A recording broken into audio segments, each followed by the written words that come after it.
In United States San Francisco, there's an island in the middle of the sea known as Alcatraz Island. This island has been used for various purposes, including as a lighthouse, military fort, and prison. In 1934, it was converted into a federal prison, spread over 22 acres. It's also referred to as the Rock. Between 1934 and 1963, this prison housed some of the most notorious inmates, including Al Capone, George "Machine Gun" Kelly, and Robert Stroud. The prison was designed to hold America's top criminals, making it nearly impossible for inmates to escape. The island's unique location, surrounded by the freezing waters and turbulent waves of the Pacific Ocean, added an extra layer of security. The prison itself was also extremely secure, with multiple layers of protection. The prison had an ironclad security system with a high-tech surveillance system, 12-foot-high barbed wire fences, and 2 perimeter fences. Watchtowers with 24-hour spotlights and guards who checked on prisoners 12 times a day made escape seem impossible. Such strict vigilance and harsh conditions made the prison a living hell for inmates. Those who attempted to escape were either caught or killed. Alcatraz was considered a no-escape prison, thanks to its ultimate maximum security measures. But on the morning of June 12, 1962, news broke that would shatter the prison's reputation and security. The world's most secure prison had been breached. 3 inmates had escaped under the cover of darkness, leaving behind only their dummy heads, which mocked the police's failure. The prison was thoroughly searched and the surrounding waters were combed, but the police couldn't find even a hint of the escaped inmates. The FBI, the U.S. Marshals, and other top-level agencies launched an extensive search, but couldn't find the inmates dead or alive. Even after 60 years, the Alcatraz prison break remains an intriguing mystery that has yet to be solved. Welcome back to Voyage Vault. Hi, my name is Noah, and here I upload curious and interesting documentary videos. If you like, then subscribe. The story of the most daring prison break in U.S. history revolves around 4 main characters. The first is Allen West, a notorious thief with over 20 arrests and convictions. His repeated attempts to escape and recidivism led to his transfer to Alcatraz in 1957. The second character is Frank Morris, a cunning and intelligent convict with an IQ of 133. Abandoned by his parents at a young age, Morris turned to crime at 13. Despite spending half his youth in and out of prison, Morris continued to commit crimes. After masterminding a major bank robbery, he was sentenced to 14 years in Louisiana State Penitentiary. However, Morris escaped from multiple prisons before being transferred to Alcatraz in January 1960. The third and fourth characters are John and Clarence Anglin, brothers who began their life of crime at 14, specializing in theft, forgery, and robbery. Apart from crime, the brothers excelled in swimming. Their thieving habits eventually led them to Alcatraz. John Anglin was sentenced to 15 years in Alcatraz for robbing a bank in Colombia, while his brother Clarence received a 10-year sentence in January 1961. Allen West, Frank Morris, and the Anglin brothers shared 2 common traits. They were all expert thieves, and each had a history of attempting to escape from previous prisons. Given their escape attempts, they were transferred to Alcatraz, a maximum security prison believed to be escape-proof. However, neither the police nor Alcatraz officials could have imagined that these inmates would accomplish the unthinkable, an act that would tarnish Alcatraz's reputation forever.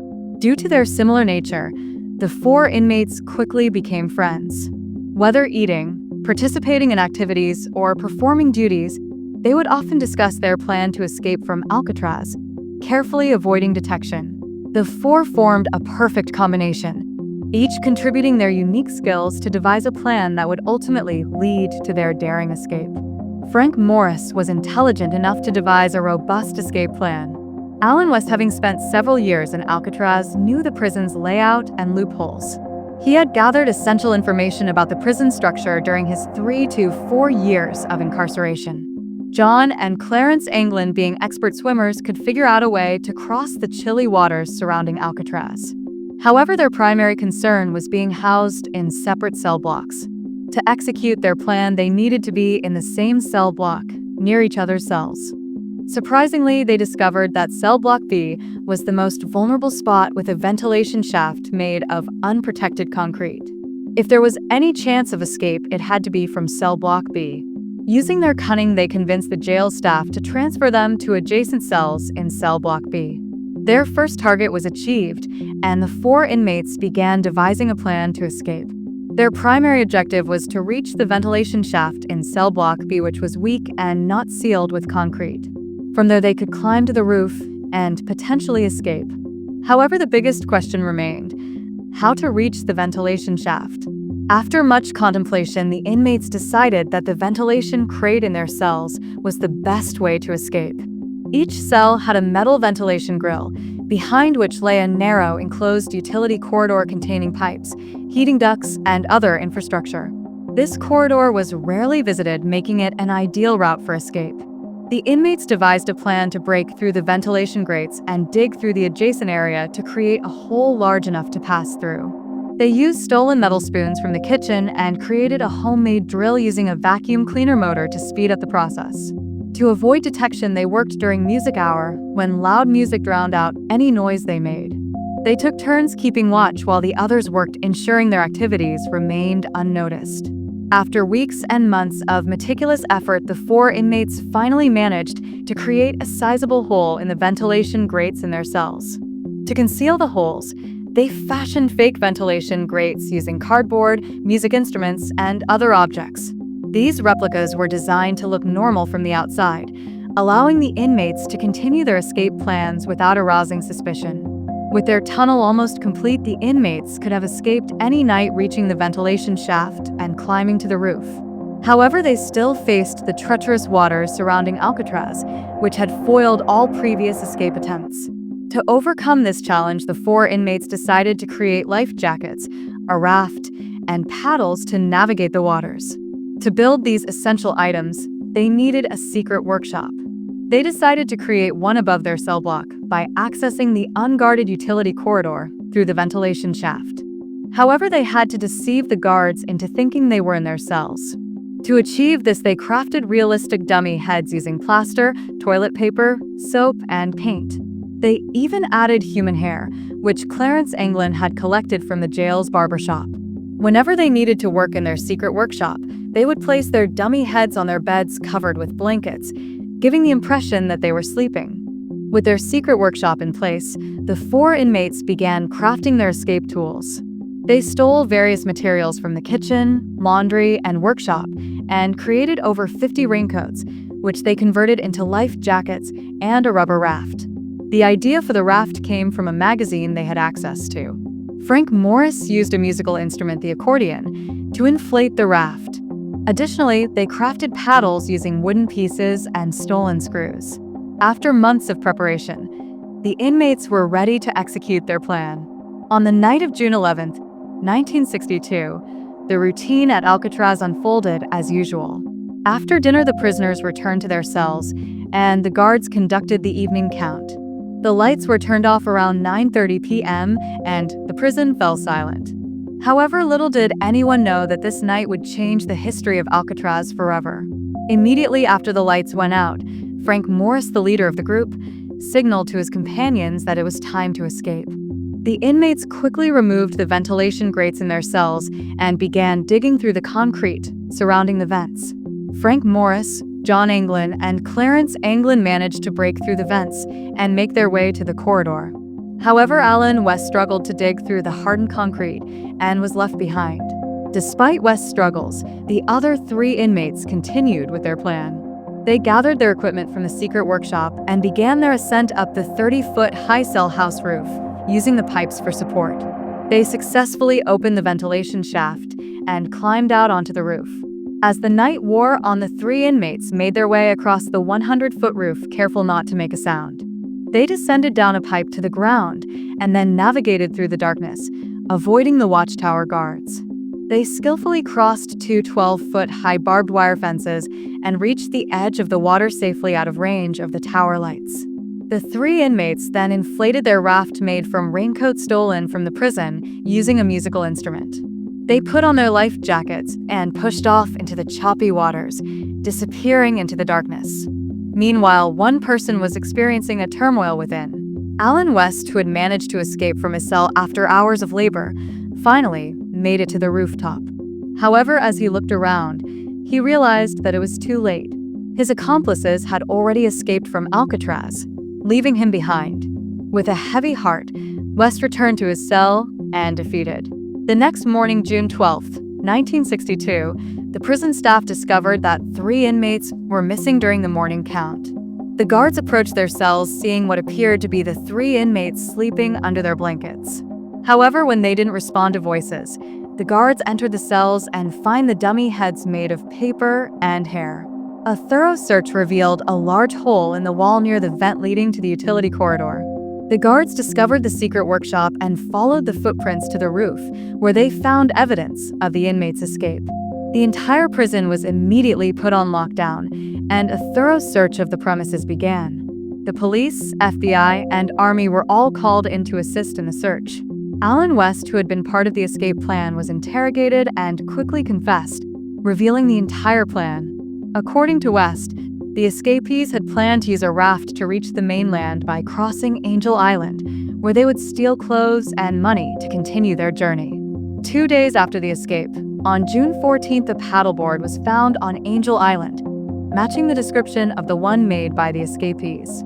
The same day, a small rubber packet was discovered containing family photographs and letters belonging to the Anglin brothers.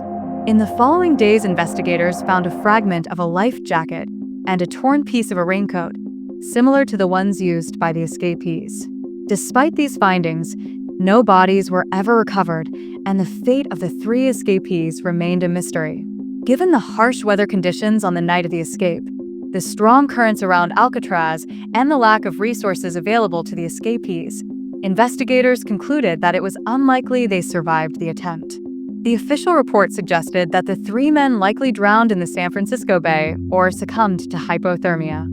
In addition to the evidence suggesting the escapees' demise, another incident seemed to solidify this theory. On July 17, 1962, a Norwegian ship, the SS Norvik, was passing beneath the Golden Gate Bridge when its crew spotted a body floating in the water dressed in prison attire. Although the crew notified the authorities immediately, the FBI was not informed until later, and a thorough investigation could not be conducted promptly. By the time the FBI arrived at the scene, the body had vanished. Considering these factors, investigators were inclined to believe that the 3 escapees had indeed perished in the attempt. However, certain aspects of the case suggest that it's possible they might have survived. The waters surrounding Alcatraz are undoubtedly treacherous, but it's not impossible to swim across. In fact, a few months after the escape in December 1962, another inmate, John Paul Scott, successfully swam to the shore, although he was later caught in a weakened state. Given that an average swimmer like Scott could accomplish this feat, it's certainly plausible that skilled swimmers like the Anglin brothers and Frank Morris could have made it to the shore with the aid of their homemade paddles and life jackets. Furthermore, if the 3 escapees had indeed drowned, it's likely that their bodies would have washed up on the shore within a few days or weeks, but no bodies were ever found. In addition to the existing evidence, several claims emerged that suggested the 3 escapees might have survived. In 1962, the families of the escapees began receiving postcards with no return address. The Anglin brothers' mother even received flowers on Mother's Day with no indication of who sent them. This pattern continued until 1973, when the Anglin brothers' mother passed away. At her funeral, 2 mysterious women with heavy makeup were seen attending the service. They were unknown to the family and had never been seen before. Years later, at the funeral of the Anglin brothers' father, 2 tall, bearded strangers were again seen attending the service. They stood in the corner, crying, and disappeared shortly after. The family later claimed that these mysterious individuals were not John and Clarence Anglin, but rather people who had been in touch with them and were paying their respects. The FBI was unable to track down these individuals, and they remain a mystery. Another claim that supports the theory of the escapees' survival comes from the elder brother of John and Clarence, Robert Anglin. Before his death, Robert claimed that John and Clarence were safe and had been in contact with him since 1963. Additionally, Frank Morris's cousin claimed that Frank had contacted him several days after the escape and had even met with him in a park. Frank's cousin's daughter corroborated this story, stating that she was present during the meeting. These claims, although unverified, contribute to the enduring mystery surrounding the Alcatraz escape and leave many wondering if the three men might have actually survived. The FBI received numerous tips suggesting that the three escapees had survived, but none of these leads yielded any concrete evidence. The investigation continued for nearly 16 years, but when the FBI failed to find any trace of the escapees, they closed the case in 1979 and transferred the responsibility to the U.S. Marshal Service. The Marshal Service continued the investigation for another 20 years, but found no conclusive evidence. In 2003, U.S. Marshal Michael Dyke took charge of the case and began reviewing the old files. He discovered a police report from the night of the escape, filed by a witness who claimed to have seen three men stealing a car in Marin County. The car, a blue Chevrolet, was later spotted in Stockton, California, with three men inside. Dyke's investigation was hindered by the 40-year gap since the original reports. Despite this, he continued to pursue leads, including tips from individuals claiming to have seen the escapees alive. In 2015, a new development emerged in the case. The family of John and Clarence Anglin revealed to a retired U.S. Marshal investigator that in 1992, a family friend named Fred Britzi had shown them a photograph taken in 1975 in Brazil. A photograph provided by a retired investigator in 2015 showed two men wearing sunglasses who were claimed to be John and Clarence Anglin. 5 years later, in 2020, facial recognition technology confirmed that the men in the photograph were indeed the Anglin brothers. In 2016, another story emerged when a man on his deathbed confessed to his nurse that he had helped Frank Morris, John Anglin, and Clarence Anglin escape from Alcatraz. He claimed that he and an accomplice were waiting for the escapees in a white boat near the prison, and that they had pulled the men aboard and sailed away into the night. This account was similar to a tip provided by a police officer named Roderick Kiki in the days following the escape. Kiki had reported seeing a white boat with no lights on near the Golden Gate Bridge on the night of the escape. However, the FBI had not pursued this lead at the time. In 2018, the police revealed a shocking update in the case. They had received a letter in 2013 allegedly written by John Anglin, claiming that all three escapees had survived the 1962 escape and had been living in hiding evading the FBI. The letter also stated that Frank Morris had died in 2008 and Clarence Anglin in 2011, while John Anglin was suffering from cancer and sought medical treatment in exchange for surrender. The letter was analyzed, but the results were inconclusive. The case remains open, and the FBI continues to investigate. The question of what happened to the three escapees remains unanswered, leaving behind a trail of mystery and intrigue. The Alcatraz escape case has been open for over 60 years, and it continues to fascinate people to this day. The case will remain open until the escapees are found, their bodies are recovered, or they turn 99 years old. This case has become a legendary puzzle that has haunted the FBI, U.S. Marshals, and the public for decades. The infamous Alcatraz prison was eventually closed on March 24, 1963, just 1 year after the escape, partly due to the embarrassment caused by the escape. Today, the former prison stands as a tourist attraction, a haunting reminder of the infamous escape that continues to captivate the world. If you like such interesting documentaries, then subscribe for upcoming fascinating videos.